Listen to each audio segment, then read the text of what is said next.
So hello everyone, welcome to the QuadS, the Society for Scientific Study of Sexuality's BDSM Kink Special Interest Group. We're having a panel discussion with educators and community leaders across North America, which I'm very excited about.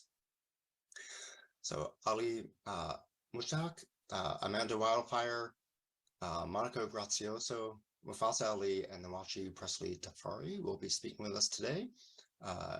Eric Escareno and Chase Tiziano, unfortunately, were not able to be here today, and they do send their apologies. So QuadS is dedicated to advancing knowledge of sexuality and communicating scientifically based sexuality research and scholarship to professionals, policymakers, and the general public. QuadS fosters a worldwide community of diverse professionals committed to a scholarly and scientific approach to acquiring and disseminating accurate knowledge of sexuality.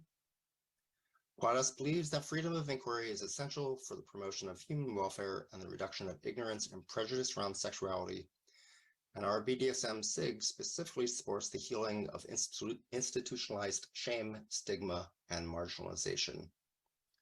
If you're interested in joining QuadS, we do believe in paying it forward. And so this panel today is free because we want to be able to contribute that to the world and try to help the world the most we can.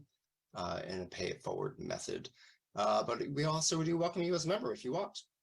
Professional membership is $199, student membership is $99, and that student membership includes a mentorship program, which I consider to be priceless. I found it really useful as an emerging professional. And then also access to the Journal of Sexual Research, which by itself is $294. So pretty good price point.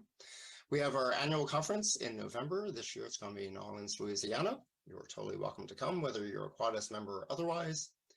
And then, of course, our SIG has quarterly meetings. This one in August is the third in a sequence on this topic. So if someone enables the transcript, then we will have transcript throughout. I have enabled it, but someone has to click that button. So we are recording this so that international membership for QuadS can view this conversation. Please, during the panel, if you're not a panelist, please turn off your camera and your microphone during the panel discussion, both to allow the panelists to have focal time and also just to make my video editing a lot easier afterwards. When we do get to question and answer time, the acronym I like to think of is WAIT, which is why am I talking? If you find that as a person in the audience, you're asking questions over and over again, maybe give a little pause, let some other folks ask some questions. Please do try to be open-minded. This is not a debate. This is not anyone trying to prove anything. It's different people sharing their very valid lived experiences, how they view their life and their community members and people they love and care about in our world that we share. And also self-care. We're in Zoom. I have no idea what's going on with you. I can't see if your eye roll is something small or huge. If you need to go to the bathroom, if you need a glass of water, please, please, please do take care of yourself. And the panel's direction is going to assist with the SIG's working group in trying to find ways of creating collaborative research with communities around the globe. If you would like to be part of that project, please message me directly. That QR code can allow you to email me, or you're welcome to go to the QuadS website and message QuadS.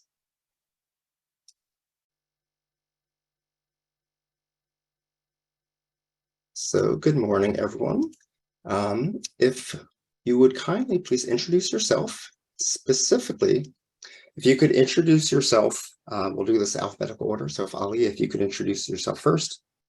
So your lived experience in the BDSM kink communities on a personal and professional level, what aspects of diverse community you perhaps identify with, and how sex research has helped you as a teacher and in the work that you do with the community. Ali, what are some of your thoughts on that?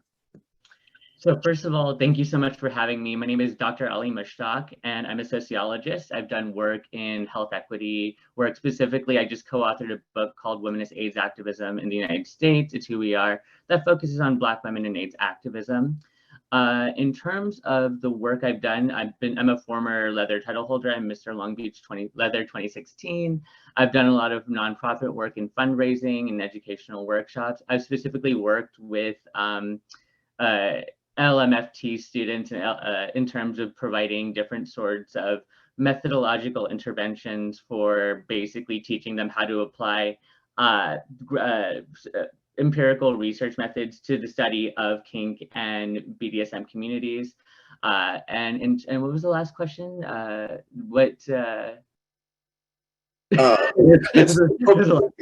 already answered it. So basically, yeah. Who you are, how you see yourself in the kink world, and how research is part of your professional life. Oh yeah, so I'm a researcher and I do talks for people. So there you go. Thank you. Thanks. Amanda, would you care to go next?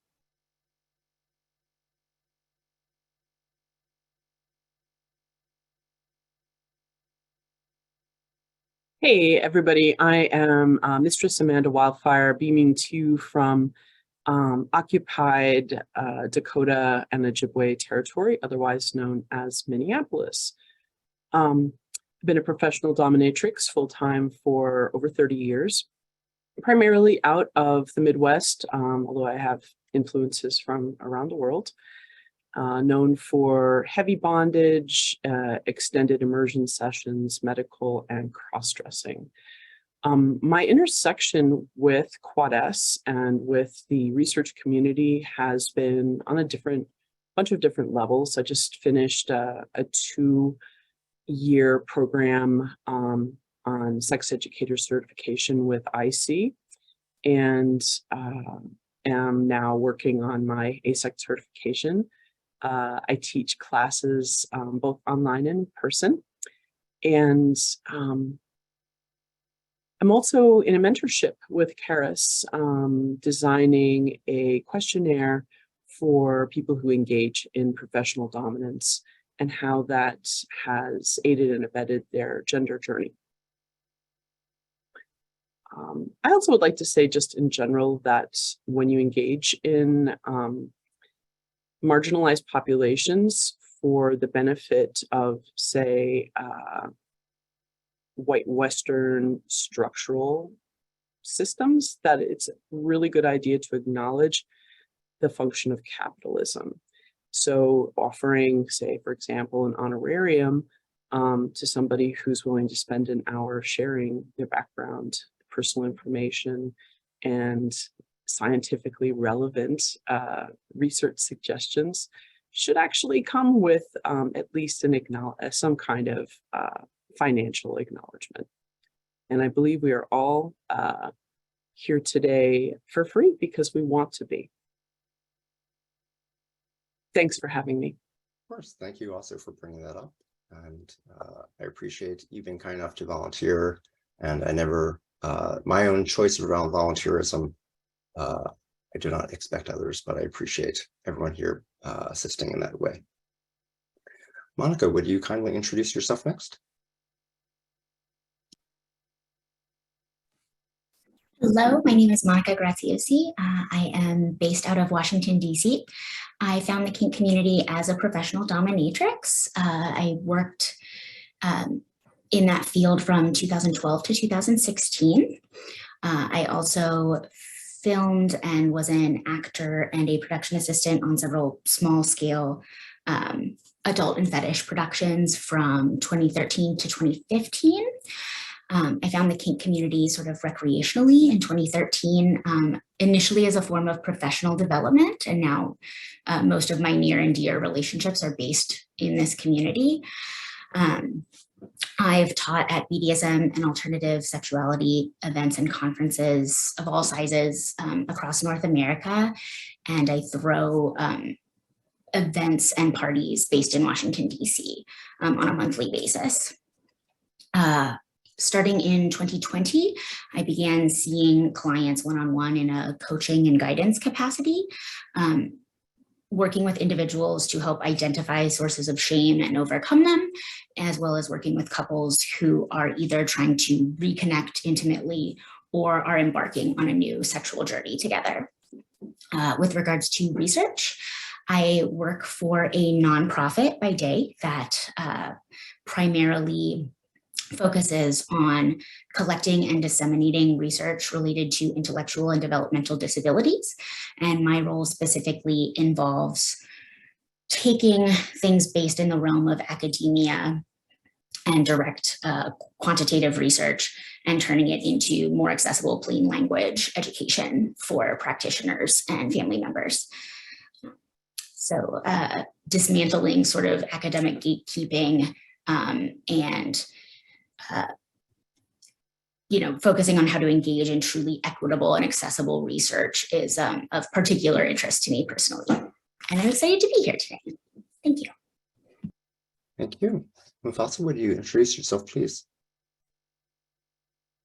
Good afternoon to everyone, or good morning, wherever you are.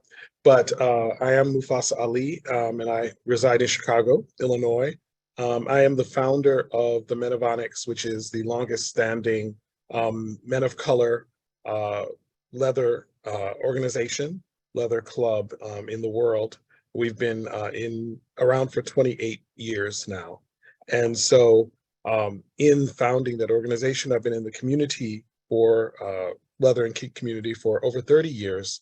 I'm Mr. World Leather, 2006. And also I'm a consulting hypnotist, as well as a ordained pastor, and teach across the United States, BDSM and spirituality, also helping individuals, and this, especially in the people of color world, connect to their kink sides and connect their spirituality with their sexuality, and also have been featured in a number of documentaries around people of color and leather and kink, and understanding how we see that through the eyes of people of color, and especially men of color.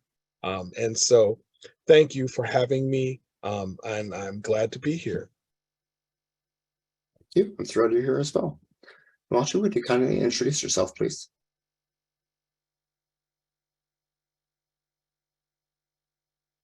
Your microphone is off.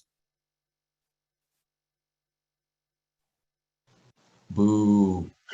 Thank you for having me. I'm in Baltimore, Maryland, so I'm close to the DC area, as we just had one of our hosts say. I've earned my EDD in developmental education for adults, my PhD, which was kink specific in the human sciences, and that dissertation was just published as a chapter in Eros and Psyche, just came out last month.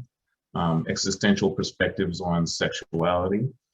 My area is in the spiritual side, and that discussion was how I looked at myself and how I had to change existentially as far as my Blackness was concerned, and having acceptance as who I was and who I am as a sadist and a leatherman, and see how that aligned, and what sort of things that I had to do to bring myself back into a homeostasis as such. I am a proud member of the House of Valor, where I'm the lead dominant behind my head of the household, Master Vari, and I am a patched member of the Science of BDSM, where I will be doing a presentation on persons of color, where I had interviews into their journey into kink at the Master Slave Conference coming up, I believe, the end of August and September. My greatest accomplishment is having the proud joint responsibility of rearing my two daughters. And I'm 24/7, so everybody, including my daughters and my nieces, brother, everybody knows I'm in the leather and kink world. Thank you so much. I really appreciate all of you introducing yourselves. And I'm very excited about the conversation that we're going to be having today. Just so folks in the audience know, we basically will, a panel discussion, we're going to be very focal on the panel for the next 30 minutes or so, and then we'll fold into Q&A towards the end. If you want to toss questions into the chat, you're welcome to do that, but recognize they will probably fly by and not be answered till the end. So we will start off, and also please do keep your microphone and camera off during the panel.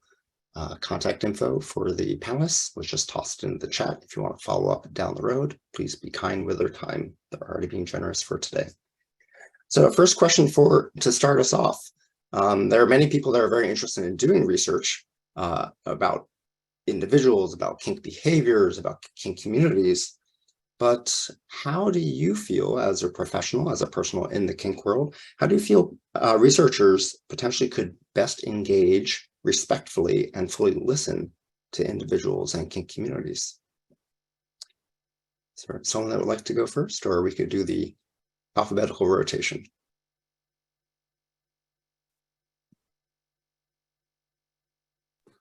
I don't mind starting, that's all right. I think one of the most critical things to keep in mind as researchers when engaging with anyone from the kink community is that, those of us on the panel today are very fortunate and sort of integrated and fully out for the most part, but there are a huge number of kink community members who by necessity live compartmentalized lives. And they could lose their jobs or custody of their offspring or have any number of adverse effects on their lives by being outed or identified publicly as a BDSM practitioner. So being really clear and upfront when engaging kinksters in research about how you are going to protect their identity and how they will or will not be identified in any publications is really helpful, as well as being very clear about exactly how you intend to use any information that you gather from them. Thank you. Nwachi, would you like to add to that? Yeah, just I think I'm going to reiterate some of the things that have already been said. When I was working on my PhD dissertation and defending it, my committee said how brave they thought I was and how professionally risky it was. And so that was sort of an interesting thing. Research was a warning.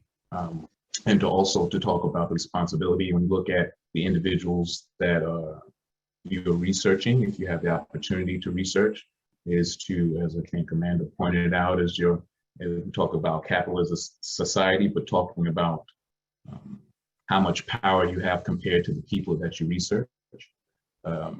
Simply just as an academic, you hold a little bit of, if you're able to get your words out there to the world, you have a sort of type of power. And actually disclosure of yourself. I'm lucky enough to recently have been asked to write about being a academic, quote unquote, and to write about being kinky. And so there were some people who said that they would not write in the chapter simply because, not simply because, but because writing the chapter would be outing themselves. So to even say that you're a researcher in kink, there's going to be people who will look at you in a certain way. And so you risk outing not only the people you research, but also you risk outing yourself. Thank you. Mufasa, would you like to say something? Sure. It is risky, especially when you're dealing with communities of color and trying to find the individuals that we'll talk about first. Say from my perspective, first being a Black man, second being gay, same gender loving, then being in leather and kink, being a father to my husband, and I have 3 sons who all know that we belong to our organization and those types of things. And so when you are looking for people to be research, it can be sometimes difficult. And trust is of the utmost importance. People being referred to you is the best way because of the trust factor, if they trust the other individual. But a number of people, don't want to lose their membership to the club, whether that's their church, whether that's their family, whether that's their place of employment. We didn't have the issue of losing our children because they saw we were gay already. So those types of things for us didn't come up, but for another couple it did because they were fostering and people, they were in a place that wasn't so accepting, in a geographical location that wasn't so accepting, and they had issues and they've left the community because of that. So therefore, you've lost a research subject who can provide pertinent information because they were raising 6 or 7 children and in the community and those types of things, but they had to leave the community. Also, we have been always open to trans men in our organization. And so therefore, we have layers and levels of people that can provide information, and the trust factor is everything.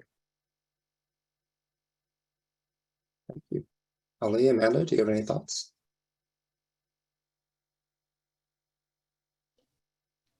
Sure.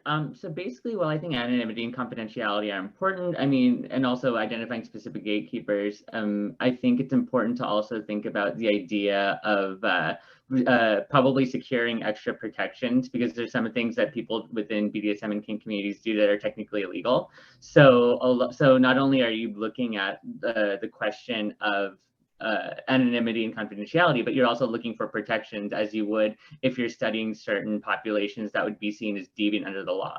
So again, really thinking about those other factors of, you know, making sure that not only are you not outing people, but you're not getting them arrested as well.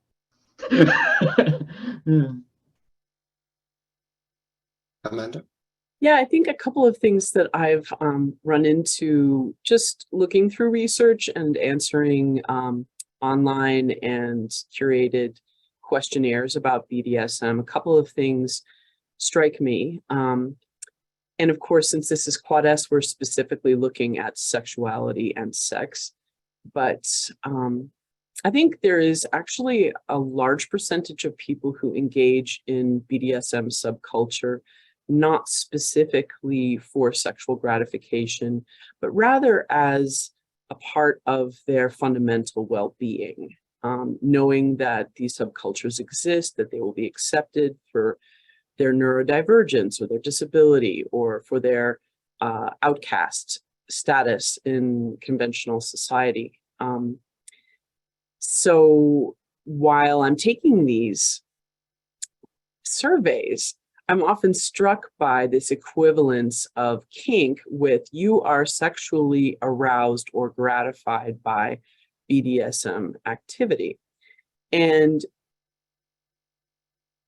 to create this sort of inextricable bond between those two kind of disallows the idea that if you engage in these things, even in fantasy, you may feel a greater sense of well-being, which then contributes to your ability to explore your sexuality, your orgasm, your ability to connect with a sexually available other. So that's one. Two, I think that in the research community, there is this idea that people from groups, kink groups, are somehow privileged over other practitioners. There is actually tremendous power to be a part of a group, particularly in an urban environment, particularly for people who are marginalized. But there's actually a huge population of people who engage in BDSM, not in couples, not in communities, but by themselves. And so the fact that we can get BDSM equipment, nipple clamps, cock rings, butt plugs, and all those kinds of things, harnesses, rubber, commercially very easily has led to an explosion of people who are outside of what we would consider the conventional kink community, whether that's FetLife or whether that's your local group. So researchers could engage in the idea that BDSM in the general population isn't necessarily labeled kinky, right? The activities exist outside of the BDSM community. And those people may have reasons. They may not have the social graces, or they may not have access, or they may, for some reason, choose to remain private. Finally, I would really love to see people who are doing research accept the fact that people who are professionally engaged in all kinds of sexual activity and in BDSM have tremendous wealth of background and experience with a huge variety of people. And whether somebody in the lifestyle may, over the course of their lives, come into contact with 10 or 50 people per year, let's just say, a professional who's working full-time may engage in lots of BDSM activities. Let's just say on an average week, I might spend 40 or 50 hours engaging in kink behavior, where somebody in the lifestyle might do it for 5 hours. And I do it with 6 different people, and they do it with one person who's their partner, whom they'll play with again next week. So keeping in mind that you have a wealth of very detailed information in people who engage in professional dominance, regardless of their background or their specialty, and that respect is due to those people because they are the anthropologists. They are the people who are sifting through all of these intricate bits of human experience, because that renders them safe, it's better for business, and because you really have to have your shit together to do this for the long term and create a career out of it. So thanks for listening. Nwachi, would it be okay for Nwachi to add, and then Ali, would you go after Nwachi? Yeah, this is real short.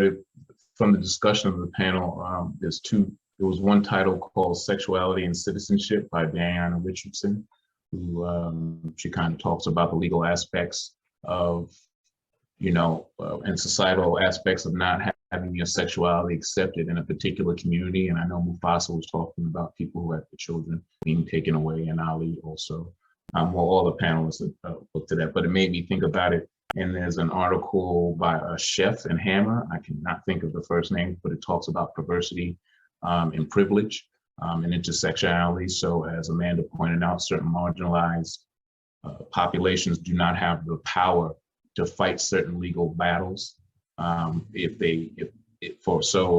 Mufasa was pointing out, that some of us might not choose to be in a kinky or consensual non-monogamy simply because we do not have the power or the resources to fight off certain social injustices simply because of how we may intersect in the realities of this society. So, or if you're in a different area, I know this is worldwide. So those are just 2 titles that I happen to think of.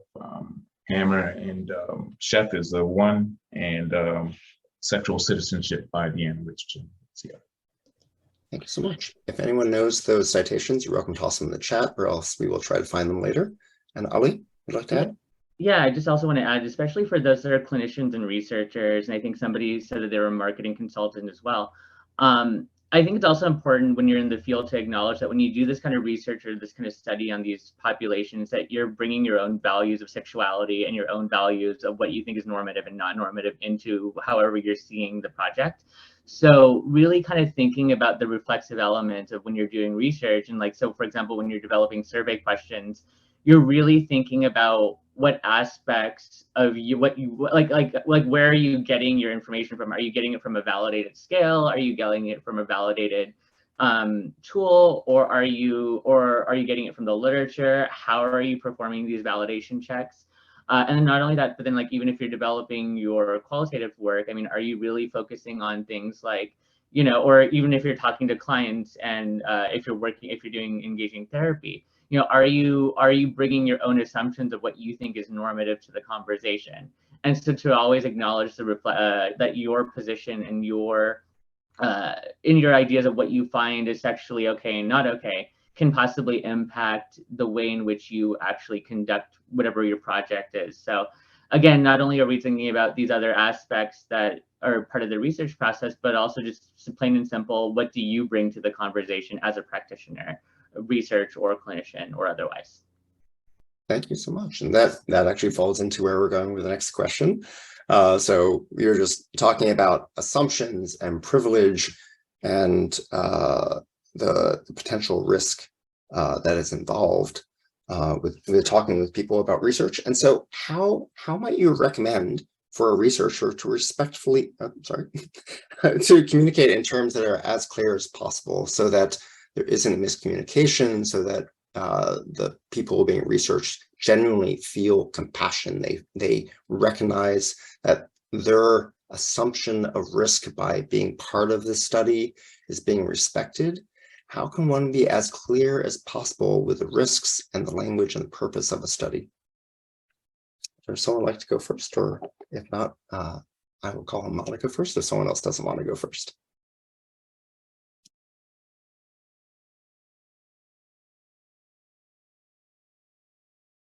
This is Mufasa. The vocabulary and the language is very important, and understanding that the researcher needs to listen and needs to understand, so that I may describe myself, my sexuality as same gender loving, which I choose to. I do not use gay, and I do not use queer. I use same gender loving, and that comes from a man of color background, steeped in the essence that gay is a white term, and is not who I am. So it is also a generational type of description of my sexuality. And so, of course, in a lot of research studies now, I see that there, because of course, the younger generation may consider themselves queer, millennials. And so the wording is the vocabulary, and listening to the individuals is extremely important, and trying to understand where that individual is coming from, and understanding how they see, as we said before, as Amanda has stated, you can go to Amazon and get the world of kink for yourself in Iowa or in Idaho or in somewhere that is not connected to a community. And so therefore, many people, especially people of color, engage in kink activities, but don't call it kink at all. And so you're trying to kind of unearth there, and sometimes it's shame, sometimes it's just what I do. You know, they just say this is just what I do. And so a lot of times we have to bring it up to people that, well, yeah, that is considered, spanking in your bedroom is considered a kink activity, and it's consensual because you're doing it, but they just consider it to be part of their normal sex life. And so when you're unearthing when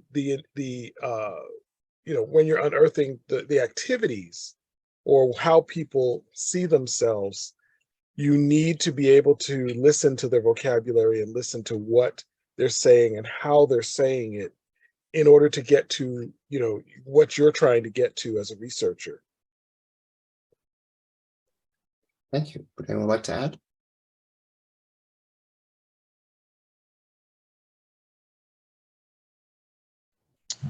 Nwachi, I think that I'm lucky enough by the type of research that I've done, and it's mostly qualitative, that I get to reveal who I am as a researcher oftentimes.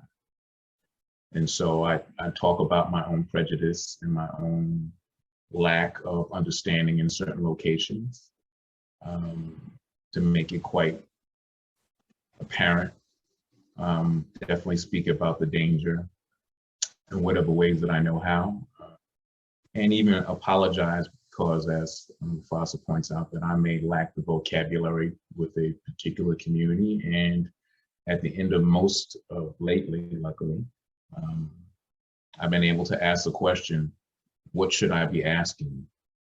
And what information do you have that I have not asked? So that oftentimes that individual then, or the power balance kind of shifts, so that I'm sort of saying, okay, this is some of the things that I left out.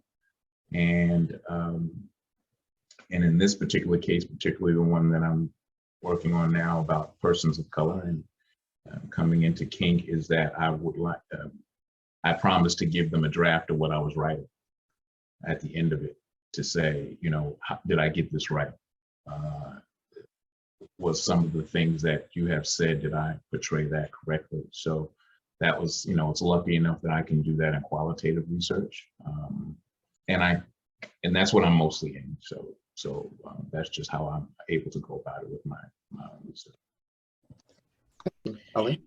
Yeah, so I think along that vein to an extent, I think that even, no matter what kinds of research you do, I think it's important to find out the way that your specific sample or your specific target population or your specific community that you're sort of engaging with, the way they understand their specific phenomena. So for example, if you're looking at pup play, I mean, it's really sort of important to sort of understand these just basic demographic principles in terms of who they are, and how they, and like, different aspects of their locations and the patterns in which you're sort of dealing with.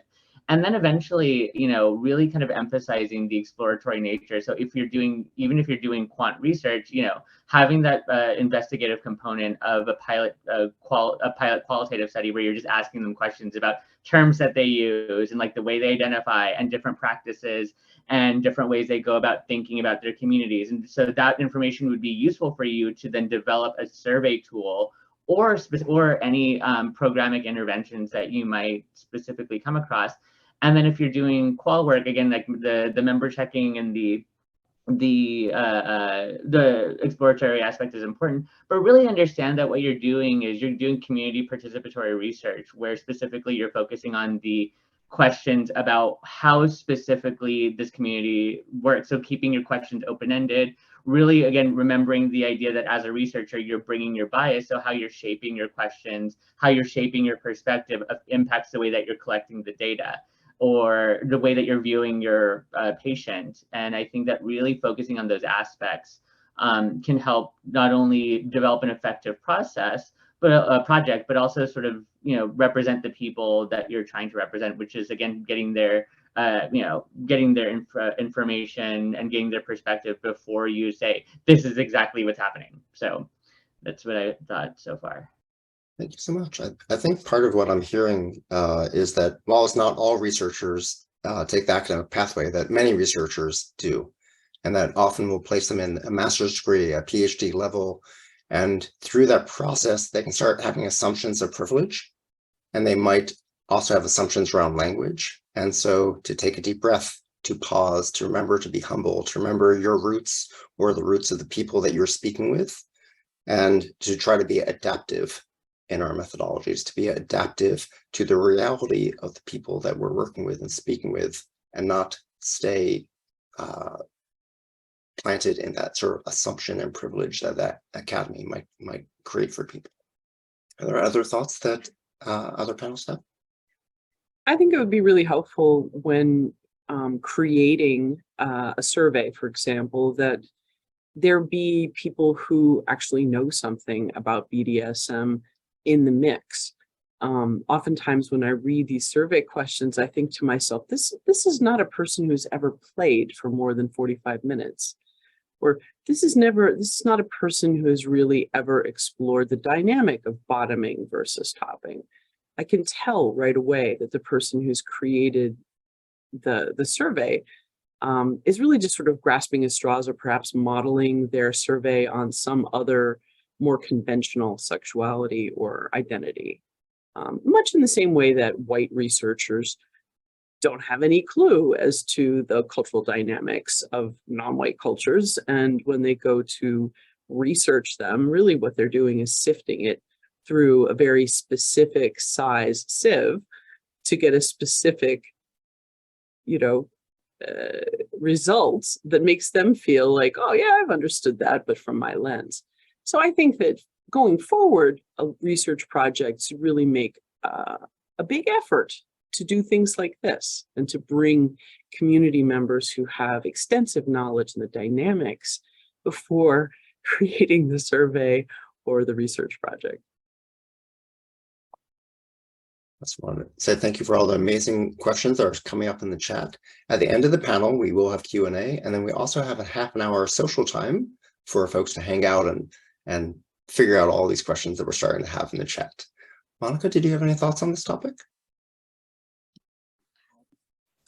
Great answers. The only thing I really reiterate is giving any research participants the space and the agency to establish their own lexicon before you begin probing with your own predetermined questions, or your own survey can be really helpful as well.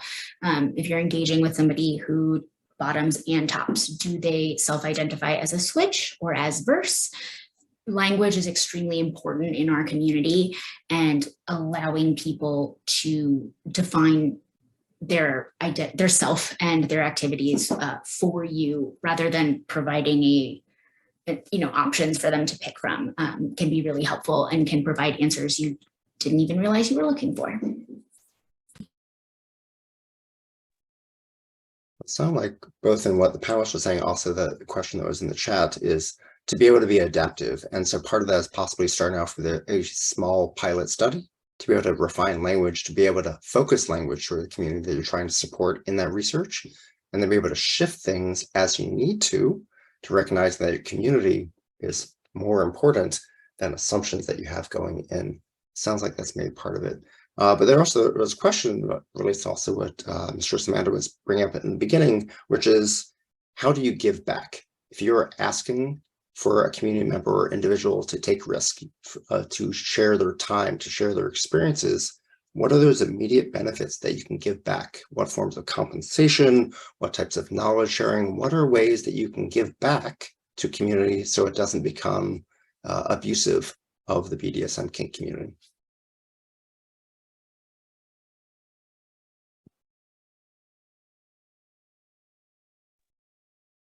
I think luckily for me, I identify as part of the community, so that if I hurt the community, I'm hurting my own opportunities to express myself and be myself in it. So it's been much more community based. Like the two things that I can think of is the interviews that I did recently, is that I laughed a whole lot. Which is something that I didn't expect. And there were some moments where the community felt like that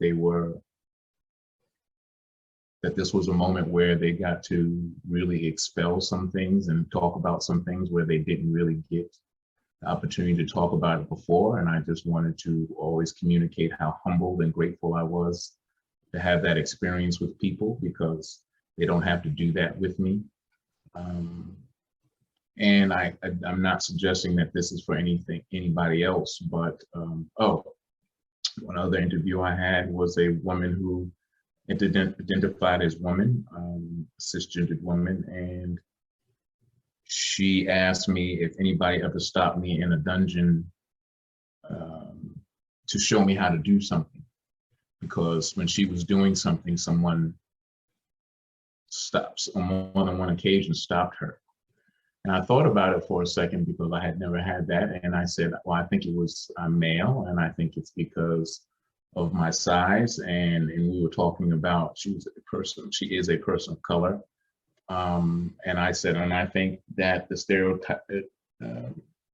stereotype of me being a Black male might mean I'm not receptive to anything that you have to say.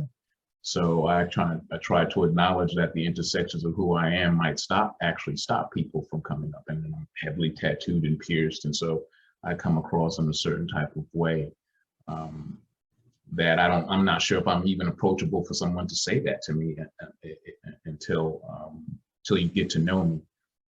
So the biggest thing I think from that is being very humble that anybody would even share that with me. And for me, and this is where I was going with it, is that not to say that this is the path for anybody else, but I like being out. Like, I like fighting the fight. Like, I like being able to say, oh, you don't like king people, or, whatever, like, I don't know. It's just, maybe that's the New Yorker in me. I want to have a fight about it, something like that. You know what I mean? I really enjoy being out and having people, and that's the power of research too. If someone comes up to say to me that I don't know what I'm talking about, I can then go to places and say, well, have you read, and do you know?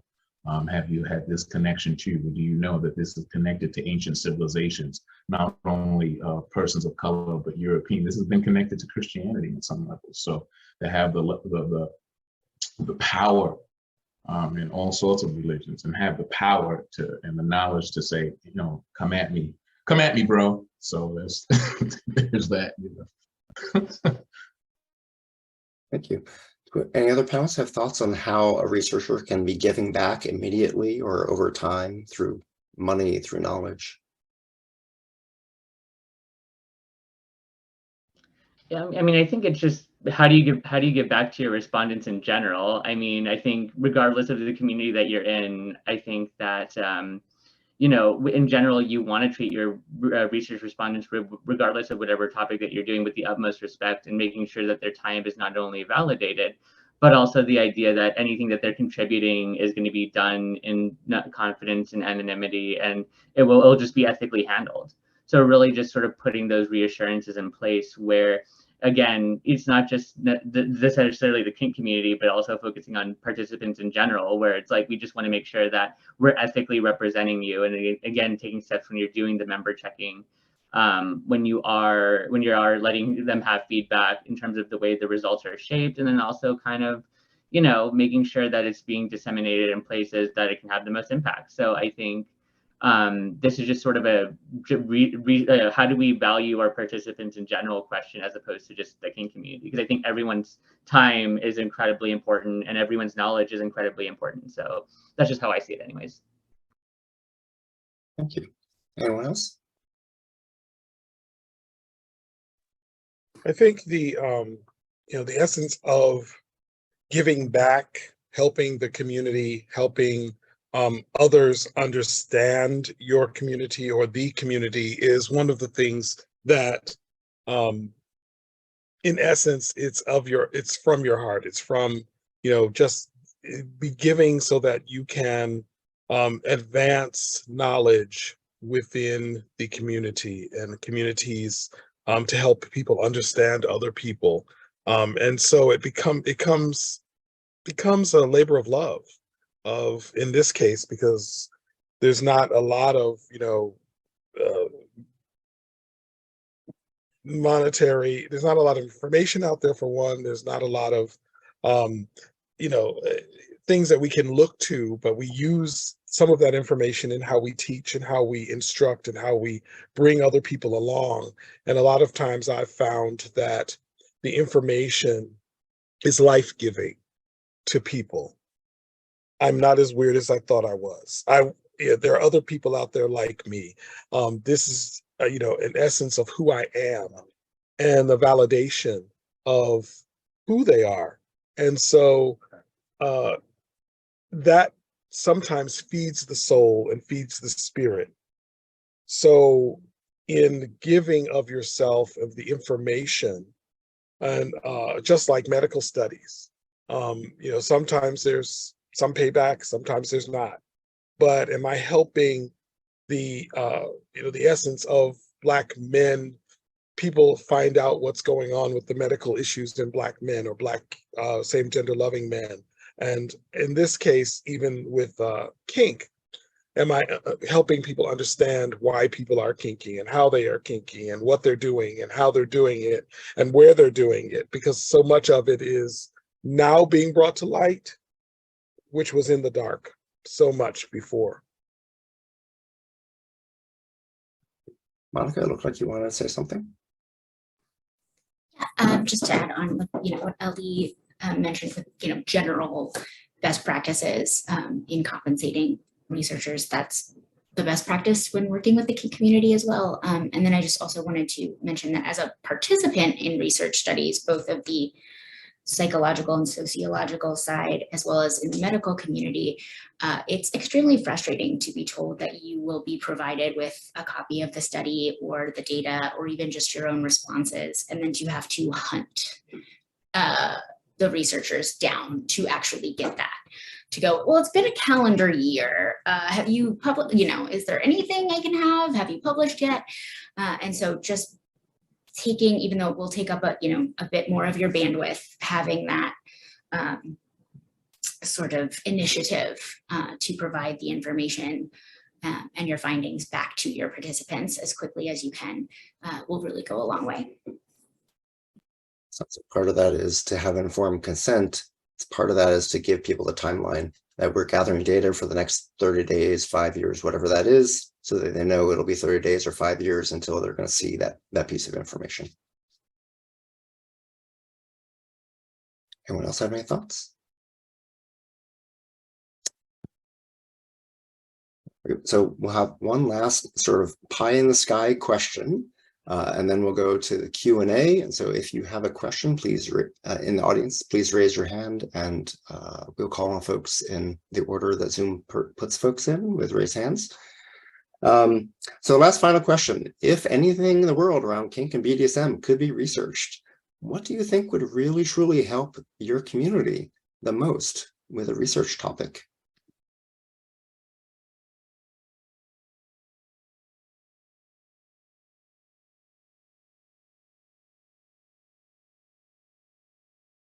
All right, I'll go. So yeah, this is compiled from like years of being involved with some of the folks, plus like my own interest. But I think somebody mentioned in the chat about neurodivergence in kink spaces, and so I actually would love to see the way it works in the neurodivergence, how it works in community formation and the way that these organizations are run. I'd like to look at the influence of capitalism and the way in which changes are only made if it's profitable in our community. And then I'd also like to look at the idea of how like the military structure impacts it, because I think one thing that's not really said in a lot of research is looking at the influence of hierarchical structures such as like the military and like the values that people bring from the military into our kink spaces and the way that we form organizations. I think that's a very salient kind of thing that happens, because I know that there are tons of veterans in our community. The racism in kink communities, that's a topic that's interesting, and I think there's a lot of work now sort of beginning to become done on that, because I see a lot of folks on the chat saying I'm focusing on these issues. That's wonderful, but I'd like to also see questions about cultural dissemblance and like internalized racism and the way it functions within our communities. And so yeah, I mean, I think that would be a really interesting study, because I think a lot of folks focus on the Black-white dynamic or the person of color and white dynamic, but not necessarily the internalized whiteness that sort of plays into these spaces, and the fact that I'll stop there. Yeah, I mean, even dovetailing on Ali's, the internalized oppression that within communities of color in and of themselves. As a man of color in leather, the pushback has been not necessarily from the outside white community, it's been from the inside people of color community, that we don't do that, that's a white people's thing. So getting within the communities themselves and understanding the shame and understanding the internalized oppression that keeps us from moving forward, socially and in kink and in other areas, that's what we've had to combat over the last 30 years. It hasn't been the white community. The white community has been accepting because it's already there, but it's the internalized oppression within the people of color communities, and coming from the church, coming from the wanting to protect themselves as well from the outside community. And why are you exposing us to, we are now the freaks. We do not want to be the freaks. We, want to be normal. We want to normalize ourselves. And so that is a very deep dive.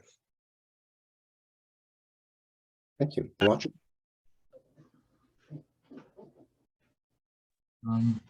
Yeah, it's interesting because I think the chapter that I mentioned before that I had written was much more about me and acceptance and looking at my own Blackness and how the world perceived me differently because of that, and how I had to perceive myself differently and things of that nature. Part of the title is, death of a good Black man, and what I thought being a good Black man was growing up from my parents and things of that nature. So in that vein, I'm very interested in collecting individual narratives, and I can't say that this is the most important what's next, but I think it is important, individual narratives, to see similarities and differences amongst similar groups and different groups to their path to identifying as a BDSM practitioner, because I think that there are going to be some similarities that cross cultural and in certain intersections, and then there's going to be certain aspects of your journey that each one's journey that's very particular. So I love collecting narratives. I find them interesting, and I think that they have a lot to say, because as Mufasa pointed out, I have had the opportunity to interview individuals who of the African American community, and that's who they felt most hurt by. Or if someone was not Black or white, as Ali pointed out, and they couldn't find a place at all in those two communities. And I found those sorts of things interesting too, because they were of Asian descent or whatever culture which they identified. So I love collecting stories so that someone can say, well, this particular nuance is mine and about my experience. So yeah, thanks. Thank you. Ali, did you have a thought you wanted to add in? Yeah, another pie in the sky thing that I've always been interested in since like maybe 2014, 2013 is the idea of like the way like cishet ideas about sexuality and BDSM sort of influence and impact more queer understandings, because it's really because it's interesting because you can kind of see like the way in which folks within gay men's community and the way they think about BDSM and how they're impacted by what these larger trends are, especially by cishet folks, and the way they have to adjust and change their sexual mores and ideas based on the way in which cisgendered heterosexual people basically think about the way that, you know, what's appropriate BDSM. So that's another pie in the sky topic, and that'll probably never happen until tenure happens, but still, it's just something I would love to look at. Cool. Thank you. So it looks like no one in the audience raised their hand to ask a question. So big picture, we're going to shift towards sort of social networking time for the SIG. But first, I want to thank everyone for being here on the panel. I highly appreciate your time, your knowledge, your wisdom that you shared. So thank you so very much. And I want to respect your time and end as close to possible on the hour as we can. And people did mention in the chat, they were asking, and so these are all amazing speakers. You're welcome to reach out. You're welcome to hire them. You're welcome to also ping Quad-S board and leadership to let them know that it's important for us to be able to pay future panelists or retroactively pay the panelists we've had for the last year, because I would love to see that happen. But panelists, do you have any closing thoughts on this topic? At the risk of going a teensy bit backwards, in addition to studying the intersectionality of neurodivergence and different mental health conditions in kink, I do a lot of work with chronic illness and kink. And my pie in the sky research idea that I wanted to see, and that I've actually seen a couple of people mention, I posed this question on my FetLife a couple of days ago, was if we could ever manage to do fMRI imaging of people as they are experiencing illness-based or chronic pain versus consensually engaged upon pain, and like how that maps out differently in the human brain. I would personally love to see that someday.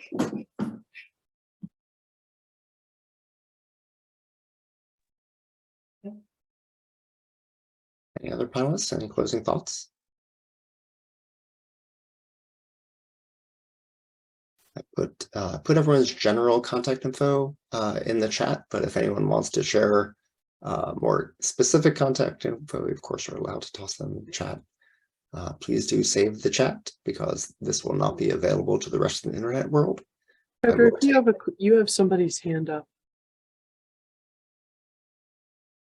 A lot of work around research methods, like in the book that we talked about, we did in methodological intervention. So thank you so much for asking this question.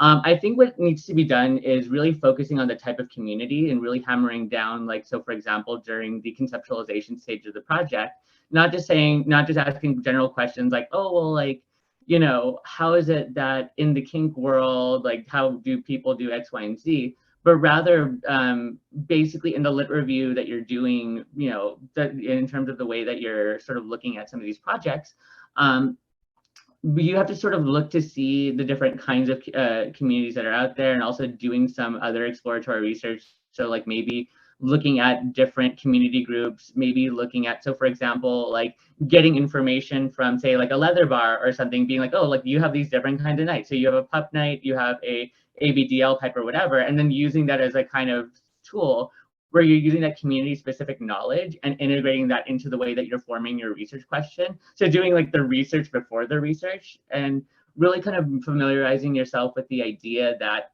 as you're doing the research before the research, the idea that like you're not only looking at specific subgroups, but also realizing that the literature review and the conversation that you're having, it's going to be very community specific. But then again, of course, when you are doing that community specific research, you're also then making those general transferable kinds of statements that are like, okay, so even though this is happening with pups, maybe this could be happening with different kinds of sexuality and different kinds of the way that we think about things. So excellent question. I mean, I'm all about defining sample frames and stuff like that. So again, if anybody has any questions, yeah, let me know.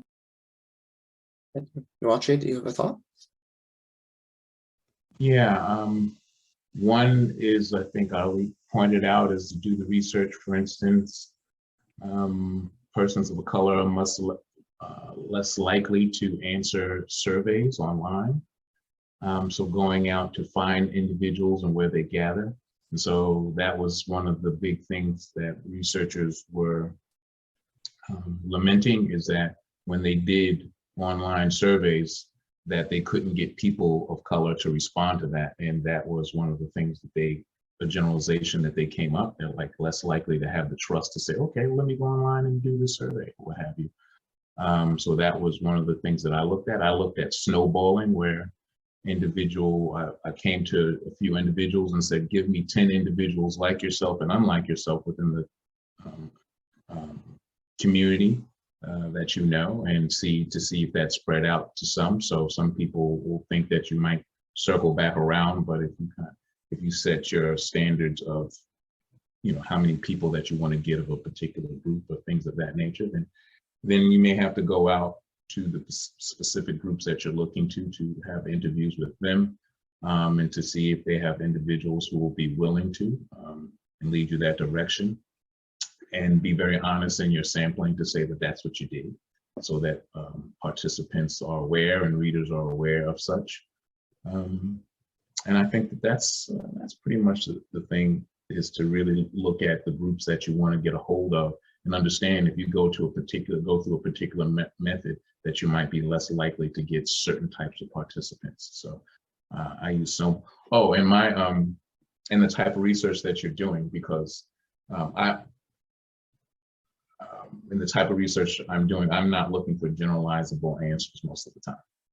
I might be looking for coincidences and things of that nature, and it's probably best that someone who is quantitative then follow that up with statistical data as far as the things that I find interesting in my research. But my research is not to say this is what is out there.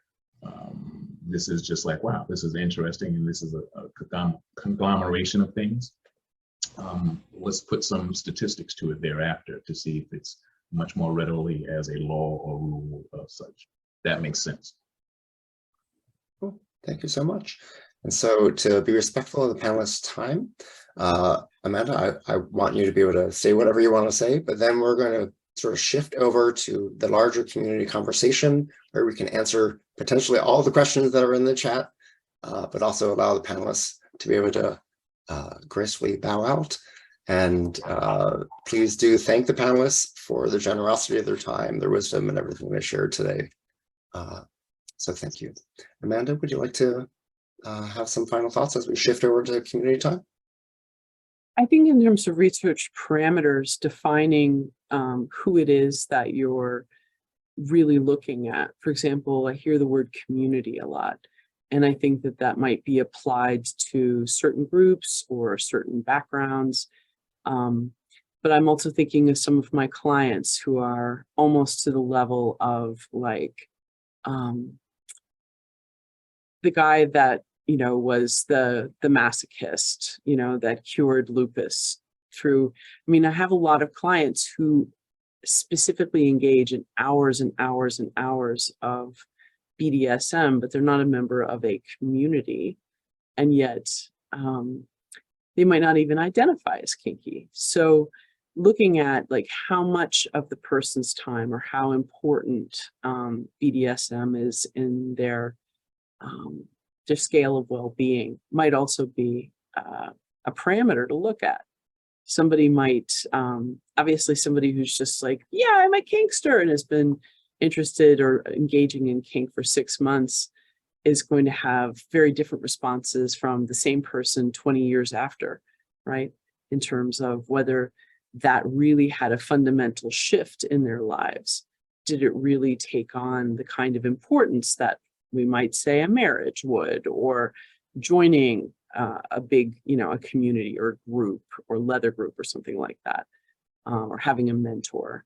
So I think sometimes when you're examining kink culture or kink practitioners, you have to take all of those things into account and not just the identity of the person, the stated identity of the person. Thank you so much. So thank you very much, Mufasa and Monica and Amanda, Nwachi and Ali. I so appreciate your time and your generosity today. Of course, you're welcome to hang out if you want, but certainly not expected or required.